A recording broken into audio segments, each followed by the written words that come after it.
특별히 교회를 박해하고 대적하던 사울을 부르셔서 바울로 만드시면서 그 쓰시는 하나님의 손길을 보면 교회를 헐던 사람을 교회를 세우는 자로, 교회를 핍박하던 사람들을 교회를 위해서 목숨을 으로 교회를 보호하고 양육하는 그런 사람으로 만들어 놓는 그 손길은 참 위대하다고 고백할 수밖에 없습니다.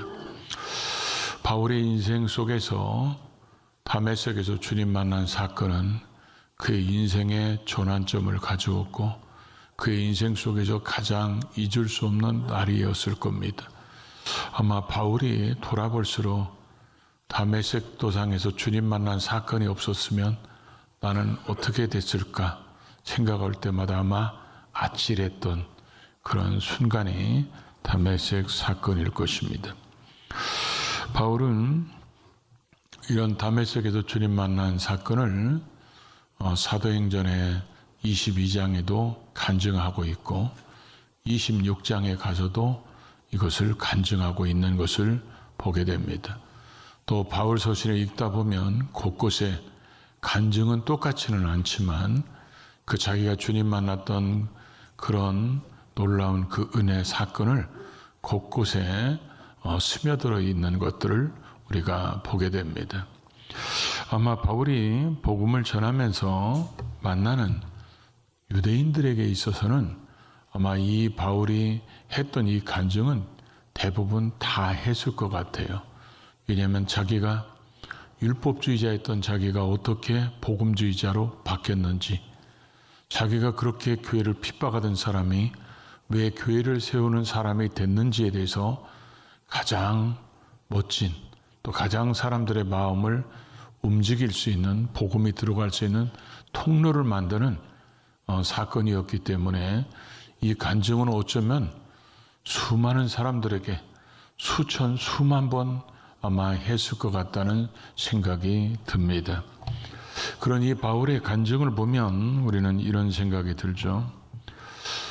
나도 바울처럼 생각하고 살고 있지는 않은가, 이런 생각을 할 수 있고, 나도 주님을 만난 적이 있는가, 이렇게 질문해 볼 수도 있을 것이고, 나는 지금 살아가는 삶의 존재의 목적, 가치가 내게 주신 사명 때문에 살아가는 것인가, 이런 질문을 바울의 삶을 통해서 우리가 할 수 있을 겁니다. 오늘 본문을 통해서 우리는 세 가지를 내가 확실하게 알고 있는지 우리가 이 말씀을 나누면서 한번 우리를 돌아보는 시간을 갖고자 합니다. 첫 번째로, 나는 하나님을 잘 몰랐을 때도 하나님은 나를 너무 잘 알고 계심을 알아야 한다는 것입니다. 대부분 사람들이 그러죠. 내가 하나님을 잘 모르면 하나님도 나를 잘 모를 거라고 생각합니다.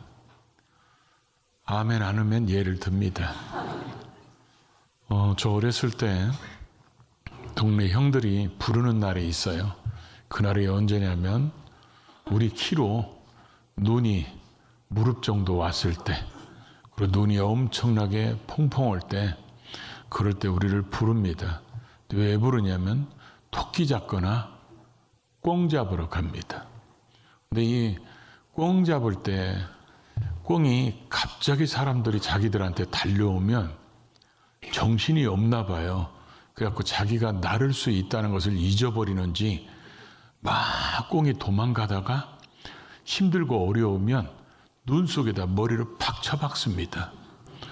그러면 이제 눈 속에다 머리를 박았기 때문에 자기는 사람들이 자기를 쫓아오는 게 안 보입니다. 자기가 안 보이니까 사람들이 자기를 못 볼 거라고 생각하는지 머리를 박고 있습니다. 그래서 가서 뒤에서 잡아오면 됩니다.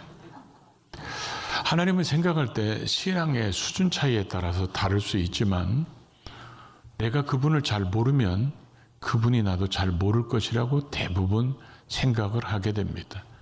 그런데 하나님께서는, 하나님이 선택한 사람은 그가 하나님을 잘 알든지 하나님을 잘 모르든지 간에 상관없이 하나님은 그 사람에 대해서 너무 잘 알고 계신다는 것을 우리에게 보여주고 있다는 거죠. 바울은 자신이 예수의 이름을 전하거나 예수의 이름을 믿거나 예수의 이름을 높이는 자들은 이 땅에 존재할 가치가 없다, 이런 생각을 했던 사람입니다. 그러다 보니까 자기가 그렇게 교회를 박해하고 회방하는 것이 자기 생각에는 그게 하나님을 위한 것이라고 생각하고 있었다는 거죠. 사실 어떻게 보면 제대로 알지 못하면서 제대로 아는 것처럼 착각하고 살아갈 때가 우리 인생 속에서는 참 많습니다. 하나님을 만나고 나니까 야, 그분은 내가 옛날에 있었던 것도 다 알고 계시네, 이런 것을 늦게 알을 때도 우리가 참 많습니다. 근데 하나님은 이런 사울을 만났을 때 사울이 누구십니까? 이렇게 물어봤을 때 내가 핍박하는 예수라고 말씀합니다. 사울 자신은 예수님을 직접 만나서 핍박한 적은 성경적으로 보면 한 번도 없습니다. 단지 예수를 믿는 사람들을 핍박했을 뿐이지. 이 사울이 예수님을 만났을 때 사울은 굉장히 충격받았을 겁니다. 왜냐하면 자기의 이름을 예수님이 불렀기 때문에 그렇습니다. 사울아 사울아 그러면서 내가 박해하는 예수라.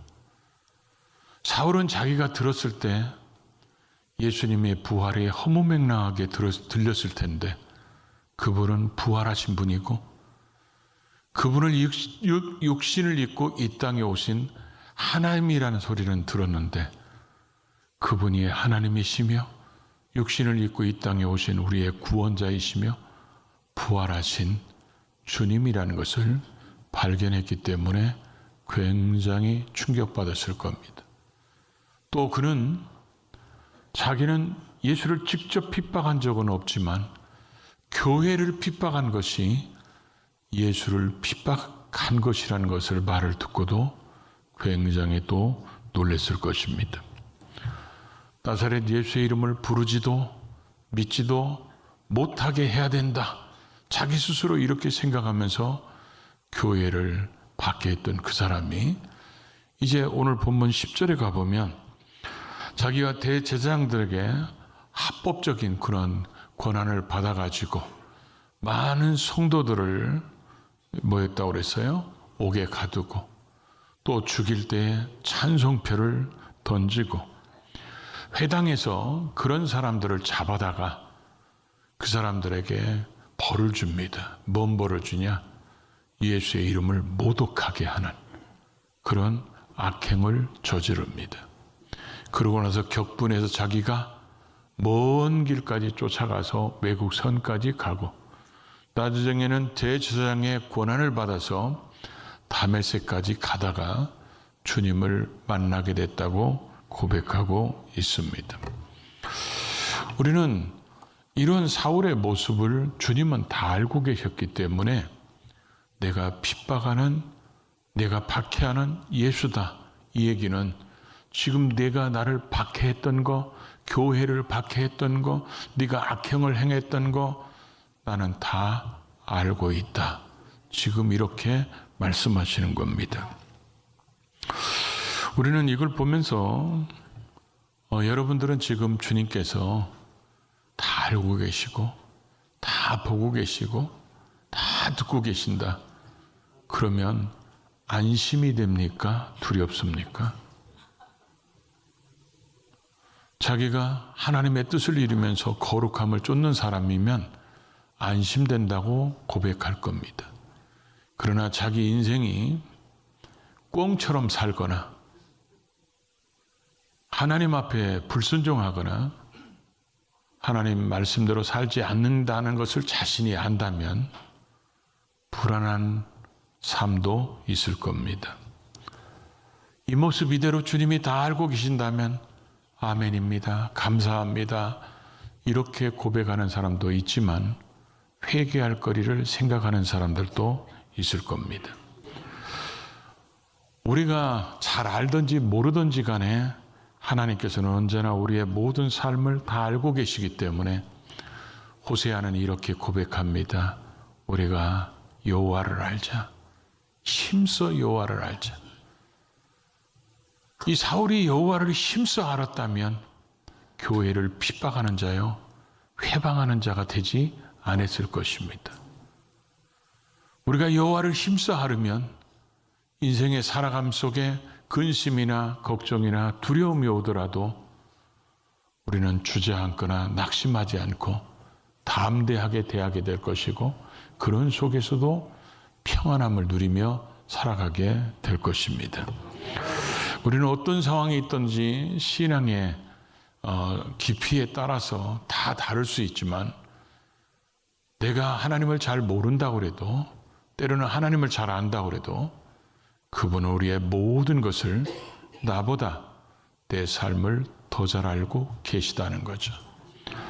이런 것들을 저 같은 돌탕 같은 사람들 설명을 할게요. 돌아온 탕자들은 주님 만나고 나니까 그분은 내 모든 것을 다 알고 계셨구나, 그런 걸 나중에서 깨닫게 되고, 틀림없이 사울도 그렇게 고백했을 겁니다. 내가 주님 만나고 나니까 내 모든 것을 이미 다 알고 계셨구나, 그걸 지금 간증하고 있는 것을 보게 됩니다. 또 하나 우리가 이 사울을 보면서 또 하나 우리가 교훈을 얻을 수 있는 것은, 나는 몰라도 하나님은 나를 만나 주실 때를 이미 다 계획을 갖고 계시다는 거죠.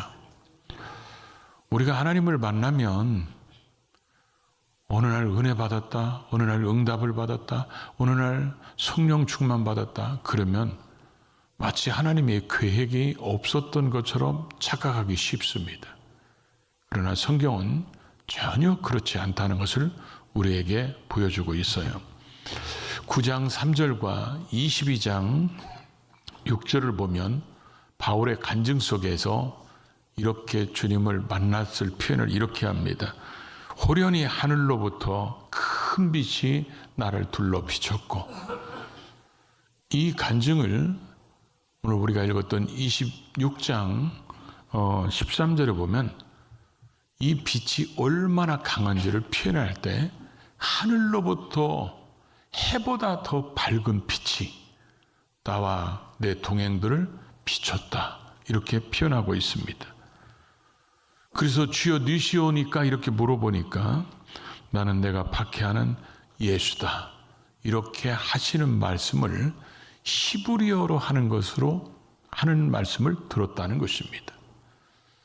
그러니까 저와 여러분들도 주님이 저와 여러분을 이름을 부르면 우리도 굉장히 충격을 받게 될 거예요. 나는 그분을 잘 모르는데 그분은 내 이름을 알고 계시고, 그리고 여러분들이 히브리어로 얘기하면 못 알아들을까 봐 우리한테는 한국말로 하십니다. 그래서 여러분이 그런 하나님을 만난 적이 있습니까? 여러분의 이름을 오늘 본문처럼 사울아 사울아 내가 핍박하는 예수라, 이렇게 히브리어로 말한 것처럼 상문아 상문아 나는 너를 사랑하는 예수라, 이러는 한국말로 들리는 주님의 음성을 들은 적이 있습니까? 저는 있습니다. 그러니까 목사가 됐겠죠. 우리가 이런 본문을 보면 우리가 생각해 볼 수 있는 게 뭐냐면, 주님은 사울을 만날 때를 정하셨다는 것입니다.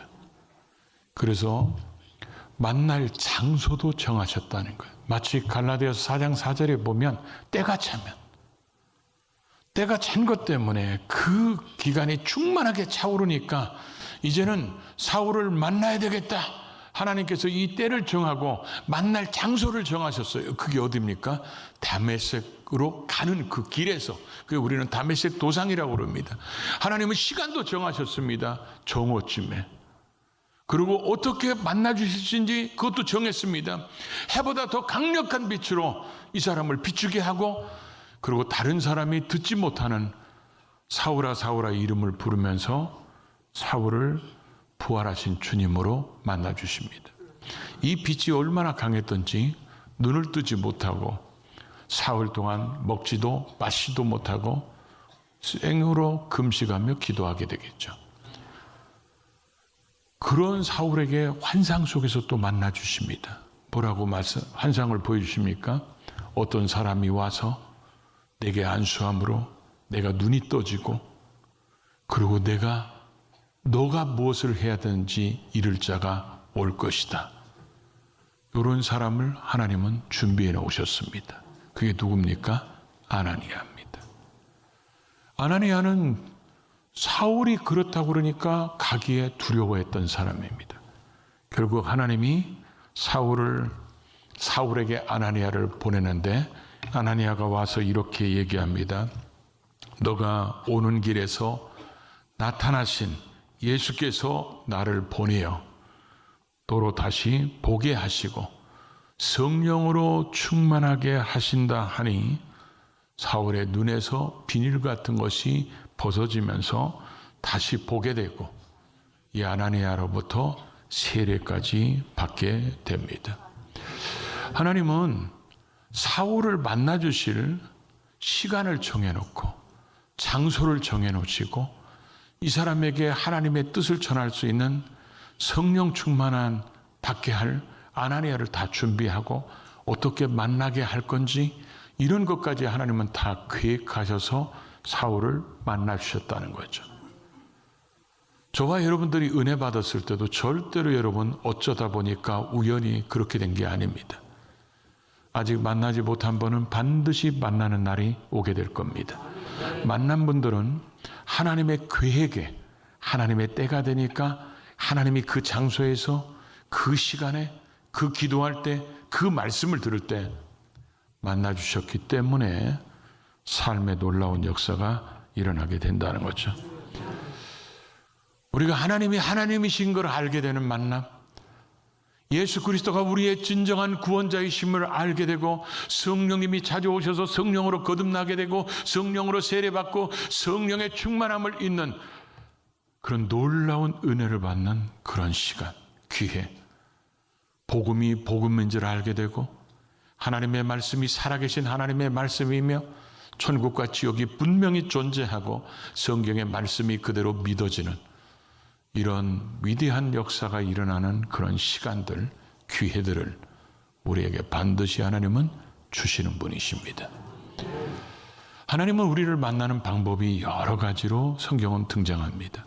기도의 응답으로 우리를 만나 주시기도 하고 찬양 중에 거하면서 만나게 하시고 때로는 꿈을 꾸게도 하시고 환상을 보게 하시고 말씀을 들을 때나 말씀을 묵상할 때나 말씀을 배울 때도 하나님 말씀하시고 다양한 방법으로 우리를 만나게 하시는데 그 모든 것이 하나님의 계획 속에 있다는 것이죠. 그럼 우리는 늘 성경을 읽으면서 이런 질문을 해야 됩니다. 오늘 바울 같은 사람을 보면서 내 인생에 다메섹 도상이 있었는가? 마가다락방에서 기도하는 그들을 보면서 내가 기도하다가 성령 세례, 성령 충만을 받았는가? 고넬료의 가정을 보면서 내가 말씀을 듣다가 말씀을 읽다가 성령의 역사하심을 경험했는가? 사마리아 사람이나 에베소 사람들인 사도들이 와서 바울이 와서 안수할 때 그들에게 성령으로 충만케 되는 걸 경험했는데 내가 안수받거나 기도할 때 하나님의 역사하셔서 질병을 치료받거나 문제가 해결되거나 주의 영으로 충만하게 되는 것을 경험했는가?